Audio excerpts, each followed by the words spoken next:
J'ai à cœur ce soir de méditer avec vous la parole de Dieu avant que nous ne prions, et nous allons faire la lecture de deux textes. Tout d'abord dans l'épître aux Galates, au chapitre 5, verset 11. Épître de l'apôtre Paul aux Galates, chapitre 5, verset 11. Pour moi, frères, si je prêche encore la circoncision, pourquoi suis-je encore persécuté? Le scandale de la croix a donc disparu. Et nous allons compléter en lisant dans la première épître aux Corinthiens, au chapitre 1er, verset 17. Première épître aux Corinthiens, chapitre 1er, verset 17.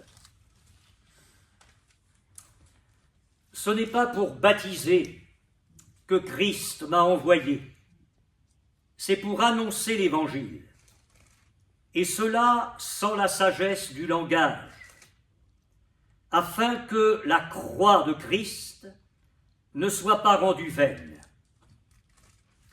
Car la prédication de la croix est une folie pour ceux qui périssent, mais pour nous qui sommes sauvés, elle est une puissance de Dieu.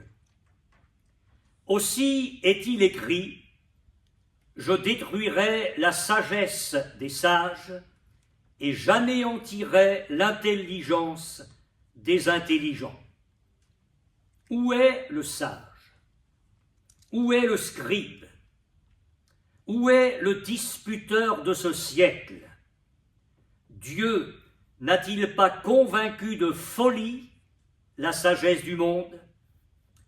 Car puisque le monde, avec sa sagesse, n'a point connu Dieu dans la sagesse de Dieu, il a plu à Dieu de sauver les croyants par la folie de la prédication.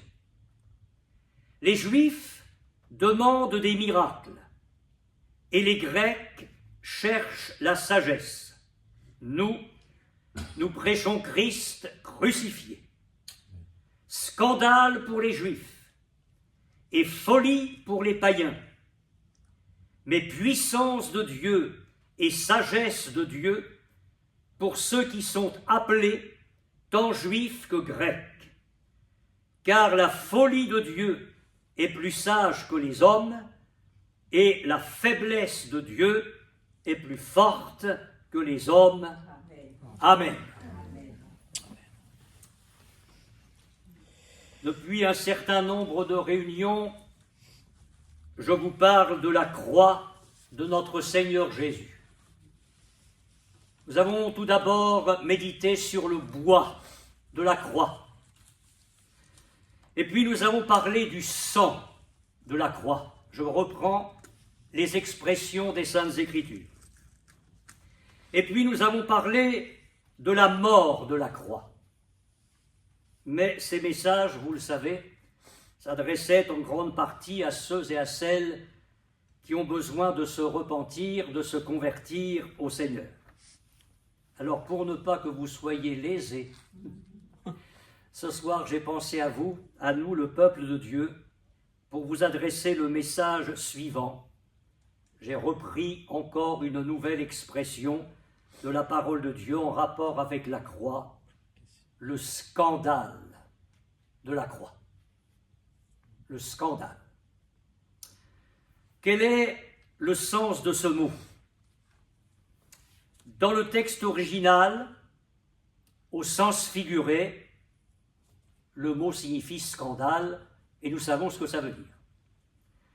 Mais dans un sens premier, on dirait matériel, le scandale, c'est la définition du texte original, c'est un piège que l'on place sur le chemin, c'est un obstacle pour faire tomber. Et voilà que maintenant je pense à l'expression de la parole de Dieu, le scandale de la croix.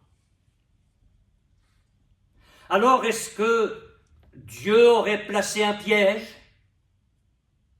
avec la croix? Est-ce qu'il aurait placé une espèce d'objet, je parle sur le plan moral et spirituel, pour faire tomber? Pourquoi une telle expression en rapport avec l'œuvre de Jésus sur la croix, le scandale de la croix? Je vais essayer de vous expliquer cela le plus simplement possible avec l'aide de la parole de Dieu et du Saint-Esprit. Et je pense que ces choses-là peuvent faire du bien à notre cœur et peuvent développer notre vie de prière. Le scandale de la croix, c'est une évidence, mes frères et sœurs. Et il y a un double aspect dans cette réalité. Permettez-moi d'abord de vous parler de l'aspect négatif. Le message de la grâce, car c'est bien ce message-là qui découle de la croix. Le message de la grâce est un véritable scandale, un véritable obstacle qui fait tomber l'homme naturel quand il refuse de se laisser saisir par Dieu pour être sauvé. Le message de la grâce est alors pour lui un scandale, parce que l'homme naturel demeure dans ses prétentions, il demeure dans ses raisonnements, il demeure dans ses œuvres. Et nous devons être extrêmement conscients, si nous voulons être très efficaces dans la prédication quand on est pasteur, dans le témoignage quand on est chrétien et dans la prière devant la face de Dieu, nous devons être conscients que la croix va à contre-courant de l'esprit du monde.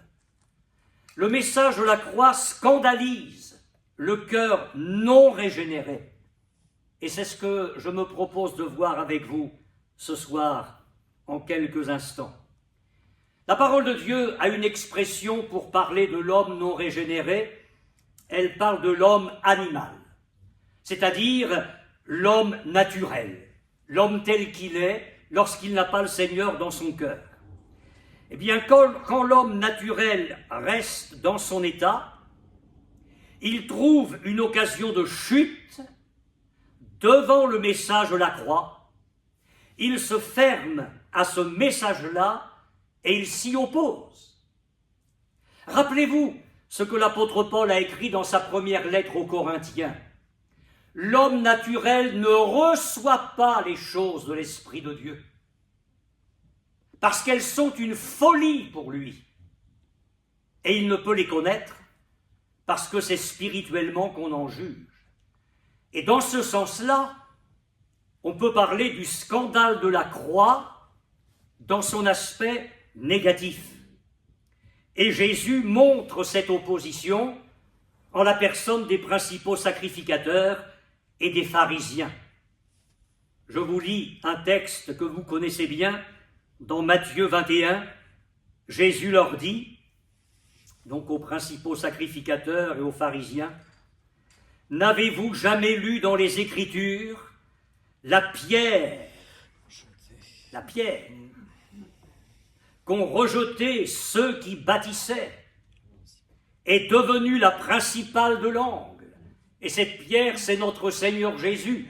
Et vous allez voir que dans ce que Jésus ajoute, il sous-entend que le message de la croix est un scandale, qu'il est un scandale pour eux. C'est du Seigneur que cela est venu et c'est un prodige à nos yeux. C'est pourquoi je vous le dis, le royaume de Dieu vous sera enlevé et sera donné à une nation qui en rendra les fruits. Celui qui tombera sur cette pierre s'y brisera, et celui sur qui elle tombera sera écrasé. Le scandale de la croix pour l'homme qui n'est pas régénéré et qui ne veut pas l'être. L'aspect positif. Eh bien, l'aspect positif, c'est que si j'accepte ce scandale, c'est-à-dire que si j'accepte cet objet, entre guillemets, qui va me faire tomber, mais dans le bon sens. Bien des choses vont se produire dans ma vie, parce que accepter ce scandale, c'est triompher de tout orgueil, c'est triompher de la propre justice pour accepter la grâce de Dieu. Et là, ce soir, avec vous, même si c'est une réunion de prière, on peut avoir un temps d'action de grâce. Je dis, béni sois-tu, Seigneur, pour tous ceux et toutes celles pour qui la croix a été un scandale positif, les amenant au salut, les amenant à une véritable puissance de Dieu pour être sauvés. L'apôtre Paul a écrit, nous l'avons lu, la prédication de la croix est une folie pour ceux qui périssent. Mais pour nous qui sommes sauvés, c'est une puissance de Dieu. Et en méditant ce texte pour vous, j'ai été impressionné du nombre de fois où la parole de Dieu revient sur ce fameux texte. Parce que l'apôtre Pierre va résumer dans sa première lettre les deux aspects du scandale de la croix dont je viens de vous parler. Je vous lis ce que l'apôtre Pierre a écrit dans sa première lettre au chapitre 2. Il s'adresse aux chrétiens. « L'honneur est donc pour vous qui croyez. » Donc, ceux qui sont devenus chrétiens ont vécu le scandale positif de la croix. Ils ont cru dans la grâce de Dieu. Mais, et Pierre va faire allusion maintenant à l'aspect négatif du scandale, mais pour les incrédules, écoutez bien, la pierre qu'ont rejeté ceux qui bâtissaient, Pierre lui aussi cite ce texte, est devenue la principale de l'angle et une pierre d'achoppement et un rocher de scandale. Un rocher de scandale. Ils s'y heurtent pour n'avoir pas cru à la parole et c'est à cela qu'ils sont destinés. Alors, en étudiant les raisons, et on va le faire ensemble rapidement, en étudiant les raisons pour lesquelles la croix est un scandale, je vous propose au passage que nous fassions, chacun pour notre part, un petit examen de notre vie spirituelle pour savoir si nous sommes demeurés dans la grâce. La parole de Dieu nous exhorte à être vigilants et à demeurer dans la grâce.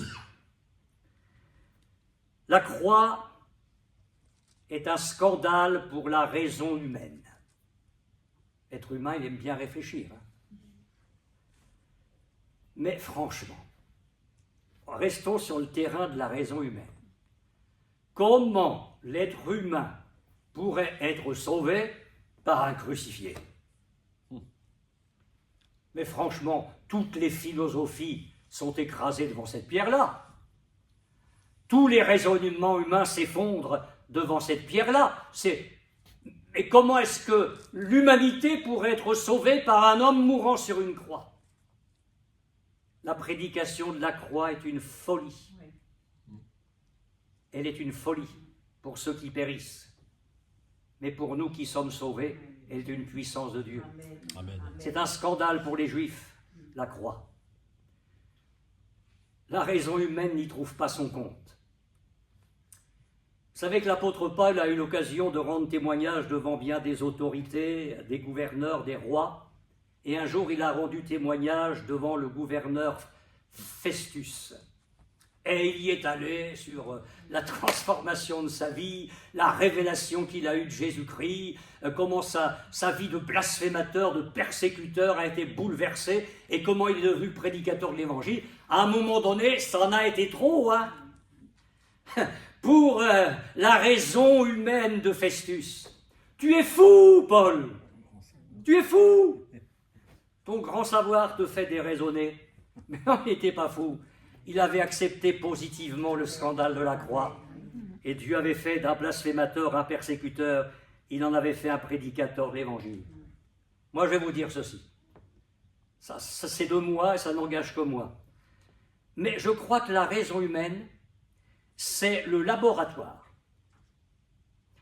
le plus vaste, le plus sophistiqué, où se fabriquent toutes les drogues, habilement conçu par l'enfer pour insensibiliser la conscience, la conduisant dans une véritable folie jusqu'à la mort éternelle.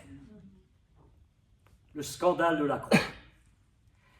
La croix est un scandale pour la propre justice, pour le salut qui est recherché par les œuvres. Parce que, dans le texte de Galates qu'on a lu en premier tout à l'heure, je vous ai fait grâce pour ce soir, nous n'avions pas le temps de le faire, de nous pencher sur le contexte, mais vous savez que, alors que Paul avait travaillé efficacement en Galatie, des hommes sont passés derrière lui pour saccager son travail, pour perturber toutes les églises de Galatie et ramener les gens à judaïser. Et l'épître aux Galates est une épître polémique, dans laquelle l'apôtre fait des efforts avec l'aide du Saint-Esprit pour ramener les croyants dans la grâce de Dieu. Et il dit, mais écoutez, et il s'adresse à des juifs qui revenaient au judaïsme. Écoutez, si je prêche encore la circoncision, alors ce n'est pas la peine que je sois persécuté. Et si je prêche encore la circoncision, c'est-à-dire que si je prêchais le retour à la loi, le retour aux œuvres, le scandale de la croix a disparu. Alors qu'est-ce que je comprends là? Mais je comprends ce qui est très simple. C'est que le scandale de la croix consiste à dépouiller l'être humain de sa propre justice et l'amène à renoncer à ses œuvres pour être sauvé. Permettez-moi de vous citer l'épître aux Romains. Que dirons-nous donc? Les païens qui ne cherchaient pas la justice de Dieu, ont obtenu la justice qui vient de la foi, tandis qu'Israël, qui cherchait une loi de justice, n'est pas parvenu à cette loi. Pourquoi? Mais parce qu'Israël l'a cherchée non par la foi, mais comme provenant des œuvres. Et à nouveau, le Saint-Esprit martèle nos cœurs. Ils se sont heurtés contre la pierre d'achoppement, selon qu'il est écrit, « Voici, je mets en Sion une pierre d'achoppement et un rocher de scandale, et celui qui croit en lui ne sera point confus. » Jésus a raconté une parabole savoureuse. Toutes les paraboles du Seigneur sont magnifiques, toutes les paroles de Jésus sont magnifiques. Mais alors cette parabole-là, mes amis. 2 hommes arrivent au temple pour une réunion de prière. Il n'y a pas besoin d'être 50 000, hein, 2. L'un pharisien, l'autre publicain. Et le Seigneur Jésus nous demande de porter les regards sur le pharisien et de l'écouter. « Oh Dieu, je te rends grâce. » Ça comprend bien? C'est la suite qui est moins bien. « Je te rends grâce de ce que je... » Ah oui, c'est déjà pas le Seigneur au centre de la prière. « Je te rends grâce de ce que je ne suis pas comme le reste des hommes. » Alors on va revenir sur la suite, on va continuer à écouter le Seigneur. Mais si je comprends bien dès le départ, il y a le reste des hommes et il y a lui. Hein. C'est-à-dire qu'il est tout seul. Il y a tout le reste et il y a lui. Il n'est pas comme le reste. Et il n'hésite pas à remettre le couvert. Hein, qui sont ravisseurs, injustes, adultères, et même comme ce publicain. Alors là, il faut m'expliquer. Hein. Le gars, il est en train de prier le Seigneur, et puis en même temps, il peut regarder l'autre. C'est bizarre dans les réunions, les gens qui prient puis qui regardent les autres, qui s'adressent au Seigneur et qui se comparent en même temps aux autres. Moi, ça me fait drôle, ça. C'est indigeste pour moi. Ni même comme ce publicain. Alors il continue, et on arrive aux œuvres. Je jeûne 2 fois la semaine, il aurait mieux fait de jeûner un peu plus encore. Hein. Je donne la dîme de tous mes revenus. Puis maintenant, le Seigneur nous demande d'aller dans l'autre coin où il y a le publicain. Et je vous cite le texte littéralement selon le texte original. Ô Dieu, sois apaisé envers moi qui suis le pécheur. L'autre, il était le seul à être bien, mais lui, il est le seul à être mauvais. S'il y a un pécheur au monde, Seigneur, c'est moi. Et on a ça chez Paul à la fin de sa vie. Quand il se souvient de la croix, et il a accepté le scandale de la croix positivement, il dit que Jésus l'a sauvé, lui, le premier des pécheurs. Plus tu t'approches de Jésus, plus tu t'abaisses. Figurez-vous, vous savez que mon prunier vous a donné des prunes cette année. Vous en avez eu les fruits. Eh bien, notre prunier avait toutes sortes de branches, mais il y a une petite branche qui était particulièrement faible, mais elle avait des fruits. Il y en avait des prunes sur cette branche-là. Et j'ai remarqué au fil des jours que plus il y avait les fruits, plus les fruits mûrissaient, plus la branche se courbait. Et à la fin, au moment où j'ai fait la récolte, la branche, elle touchait la terre. Elle touchait la terre, d'où l'arbre auquel elle était rattachée puisait la sève par les racines. Symbolique. Ouais. Quand le Seigneur nous donne de porter des fruits, comment ça se fait qu'on a des réactions contre nature? Nous, la branche aussitôt, vous avez vu? Arrête avec ça. Qu'est-ce qu'on a vu? Rien. C'est la grâce de Dieu.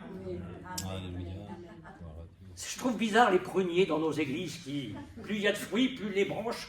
Vous avez vu mes fruits? Mes dons? Arrête. Le Seigneur nous demande de rester dans le scandale de la croix. Alléluia. Alors le Seigneur tire les conclusions de cette parabole. Il dit que c'est celui-là, le publicain, qui est rentré dans sa maison justifié plutôt que l'autre. Vous savez, c'est ce qu'Ésaïe avait annoncé pour les temps messianiques. Regardez encore, dans Ésaïe 8, « Et il, le Seigneur, sera un sanctuaire, gloire à Dieu, mais aussi une pierre d'achoppement, un rocher de scandale pour les deux maisons d'Israël, un filet et un piège. » Tiens, on revient sur la notion du piège. « Pour les habitants de Jérusalem, plusieurs trébucheront, ils tomberont et se briseront, ils seront enlacés et pris. » Puis je voudrais vous ramener dans le temple de Jérusalem. Jésus n'a que quelques semaines.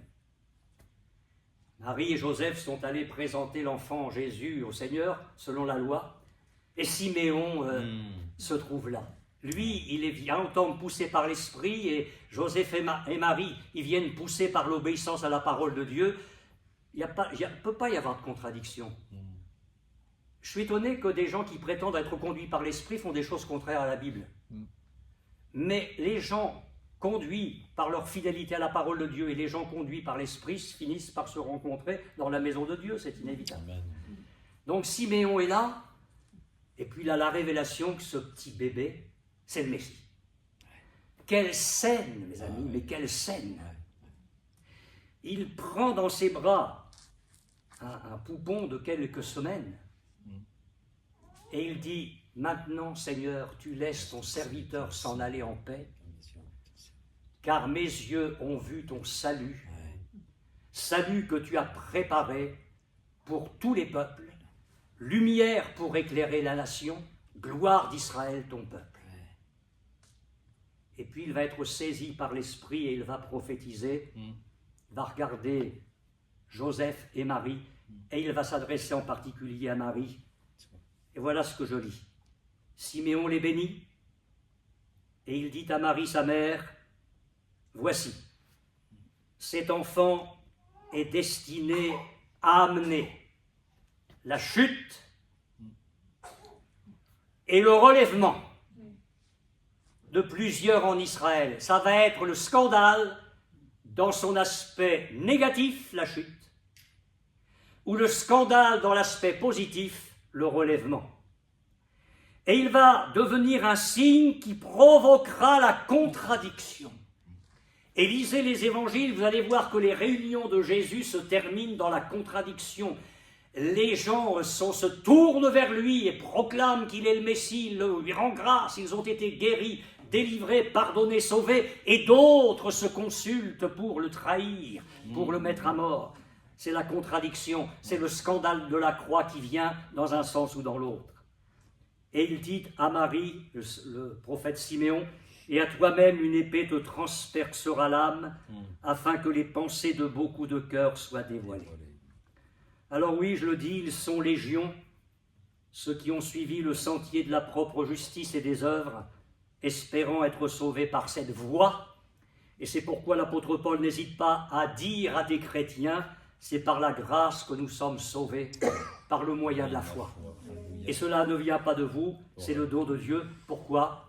Afin que personne ne se glorifie. Dieu place l'obstacle, le scandale de la croix, devant l'homme orgueilleux, l'obstacle sur lequel doivent se briser toutes ses prétentions et ses illusions. Et il y a un avertissement pour nous chrétiens. Le Seigneur nous demande de nous humilier sous la main puissante de Dieu, et il nous élèvera. Restons humbles dans la grâce. Et puis je terminerai en disant que la croix est un scandale pour la puissance terrestre, matérielle, financière. C'est l'apôtre Pierre qui n'hésitera pas à rappeler à des chrétiens, que ce n'est pas par des choses périssables, par de l'argent ou de l'or que nous avons été rachetés de la vaine manière de vivre héritée de nos pères, mais par le sang précieux de Jésus. Il y aurait mes frères, on sait tout ça. Bah oui, tant mieux, puis rappelons-le à notre cœur. Siméon, il était tout juste sorti du baptistère, Simon. Philippe avait fait une œuvre d'évangélisation magnifique. Et comme il y a la complémentarité des ministères, le collège apostolique de Jérusalem a trouvé bon de déléguer Pierre et Jean pour aller asseoir la nouvelle église de Samarie dans l'expérience de Pentecôte. Et ils ont envoyé Pierre et Jean pour qu'ils prient pour les nouveaux baptisés d'eau, afin qu'ils soient baptisés du Saint-Esprit. Pierre et Jean sont arrivés, ils ont prié pour les nouveaux convertis qui ont été baptisés du Saint-Esprit. Et Simon a vu ça. Et il est allé trouver les apôtres. Voilà, j'aimerais bien que vous m'accordiez aussi ce pouvoir, afin que ceux à qui j'imposerai les mains reçoivent le Saint-Esprit. Et il a sorti la liasse de billets. Vous savez, restons dans le scandale de la croix. Alors l'apôtre Pierre a dit, mais que ton argent périsse avec toi, puisque tu as cru que le don de Dieu s'acquérait à prix d'argent. Il n'y a pour toi ni part ni lot dans cette affaire. Prie pour que la pensée de ton cœur te soit pardonnée. Je voudrais conclure en vous disant ceci, mes frères et sœurs. Acceptons l'opprobre qui s'attache à la croix, c'est-à-dire au fait, et nous ne l'éviterons pas, au fait que nous nous heurterons à toutes ces réactions humaines devant le salut de Dieu. Il n'y a pas que des gens qui accepteront. Nous vivons une vie qui est un scandale pour eux. Dans le bon sens ou le mauvais, ça dépend comment ils vont réagir. Nous avons une prédication qui va faire scandale, nous avons un témoignage qui va faire scandale, mais dans le sens où je l'ai développé ce soir, vous me comprenez bien. Alors, n'ayons pas honte de notre foi. Ces réactions-là, elles vont être normales. Béni soit Dieu pour le côté positif, et puis acceptons le côté négatif. Affrontons avec douceur et respect l'opposition des incrédules et des moqueurs. Je vous le dis avec force. Ou bien, tous les prédicateurs vont revenir au scandale de la croix, où c'est la fin de nos églises. Parce que la croix, c'est le centre, c'est le fondement. Et les apôtres n'ont pas cessé de rappeler ces choses-là. Ne faisons jamais disparaître le scandale de la croix. Paul était conscient que ce scandale ne devait pas disparaître. D'autres traductions disent aboli, anéanti, supprimé. Paul maintenait une position courageuse en dépit de l'opposition à son message. Lorsque je suis allé chez vous, disait-il aux Corinthiens, Ce n'est pas avec une supériorité de langage ou de sagesse, parce que dans ce cas-là, il n'y a plus de scandale pour la croix. On arrive avec une espèce de philosophie religieuse, des discours qui plaisent aux gens. Non, non, Paul n'est pas allé avec une supériorité de langage ou de sagesse. Et ce n'est pas ainsi qu'il a fait connaître les choses de Dieu, mais il dit qu'il a voulu savoir parmi eux autre chose que Jésus-Christ, et Jésus-Christ crucifié. Alléluia. Gardez ce cap, gardons ce cap dans toute notre vie chrétienne et dans le témoignage que nous avons à rendre à notre Seigneur Jésus-Christ au sein d'une génération perverse et corrompue. C'est le prix du réveil. Amen. Dieu veut nous ramener là. Gloire à Dieu. Tous les réveils dans l'Ancien Testament ont commencé par la reconstruction de l'autel des holocaustes. Il faut revenir à la croix. Il faut revenir au scandale de la croix. Il ne faut pas en avoir honte. Il faut se maintenir là, dans cette position tranquille, calme, dépendant du Seigneur, Amen. sachant que les fruits lui appartiennent. Gloire à Dieu. Et dans cet esprit-là, nous allons prier maintenant et nous avons de quoi faire, mes frères et sœurs. Amen. Que nos prières soient courtes mais enflammées par le Saint-Esprit. Amen.